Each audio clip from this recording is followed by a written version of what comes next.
Cité Soleil, a beachside slum in Haiti's capital Port-au-Prince, used to be one of the country's most dangerous suburbs. For decades, the highly disadvantaged population of nearly 300,000 people has been known for gang battles and political bloodshed. UN forces, who have been in the island nation since 2004, have successfully restored order in Cité Soleil. Cité Soleil is a very poor and highly populated commune in Haiti's metropolitan city of Port-au-Prince. Cité Soleil began as a shanty village and has grown to an estimated 200,000 to 400,000 people, most of whom live in utter destitution. The neighborhood is widely considered one of the Western Hemisphere's poorest and most dangerous, as well as among the Northern Hemisphere's largest slums. The area has almost no sewers and relies on a badly maintained open canal system for sewage. From several years until 2007, the neighborhood was dominated by a number of gangs, each with a separate industry. However, official control was regained following a series of operations in early 2007 by the United Nations Stabilization Mission in Haiti, which included the cooperation of the local community. The area is located near the western end of Toussaint Louverture International Airport's runway and borders the grounds of the former Hasco Haitian American Sugar Complex. It began in 1958 with a series of 52 family dwellings. In the summer of 1966, a mystery fire in the slum of La Saline affected many of its inhabitants. Cité Simone, named after Haiti's First Lady Simone Ovide Duvalier, is where 1,197 residences were built. In 1972, a massive fire near Port-au-Prince's Central Market evacuated even more residents, who wound up in the Boston portion of Cité Simone. The population of Cité Simone was 82,191, according to the 1983 census.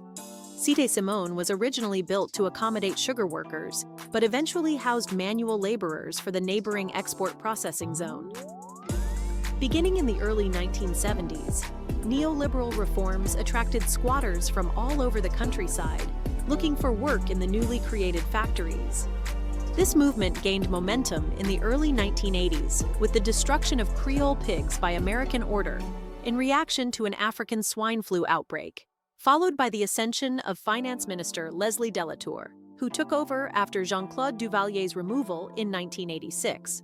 Delatour actively pushed for the depopulation of most of Haiti's countryside and the relocation of these people to cities, such as the newly designated Cité Soleil. Cité Soleil remained afflicted by extreme poverty, persistent unemployment, and significant levels of illiteracy. Half of Cité Soleil's homes are composed of cement with a metal roof, while the other half are fully made of scavenged materials. An estimated 60 to 70% of homes lack access to a latrine, especially in the marshy Brooklyn neighborhood that encompasses Cité Carton. Armed gangs roamed the streets, terrorizing the residents. Each section of a few blocks was controlled by one of more than 30 armed groups. Do you know? Cité Soleil's population is mostly made up of young adults and children. Diseases such as AIDS, as well as violence, have significant rates of fatalities. At times, Cité Soleil has been overrun with armed gangs. Politically associated gangs or militias, often with quasi-official powers, have been a constant feature of Haitian politics throughout its history. The conflict sparked widespread allegations by area residents that the United Nations Stabilization Force allowed conditions that resulted in the deaths of unarmed bystanders. In 2004, they were accused of disregarding Haitian police violence, the criminal foundations of the kidnapping, and undermining President Jean-Bertrand Aristide's security police force. The 2010 Haiti earthquake. On January 12, 2010, at 21:53 UTC, Haiti was hit by a magnitude 7.0 earthquake, the country's most powerful in almost 200 years. The earthquake's epicenter was located in Léogâne, just outside of Haiti's capital, Port-au-Prince. Cité Soleil, Port-au-Prince's largest slum, fared relatively well, with the majority of its cinder block and roofing steel shacks surviving. Médecins Sans Frontières reopened Choskal Hospital, located in the midst of the slum, within 24 hours. However, World Emergency Relief reported that the area was still in severe need of assistance. Gang members who escaped Haiti's wrecked prison returned to the area to continue their criminal activities. The crime rate increased, and police encouraged locals to take issues into their own hands. As of January 23, 2010, Cité du Soleil had mostly been overlooked by earthquake relief personnel and was doing its best to survive and assist on its own. During the outbreak, the charity Samaritan's Purse established the largest cholera treatment center in Cité du Soleil. I know that I am one of only a few tourists to have ever entered Cité du Soleil, Haiti. In Cité du Soleil, life is quite hazardous. The whole neighborhood is regarded as one of the worst slums in the Western Hemisphere. The living conditions in these slums are a humanitarian disaster.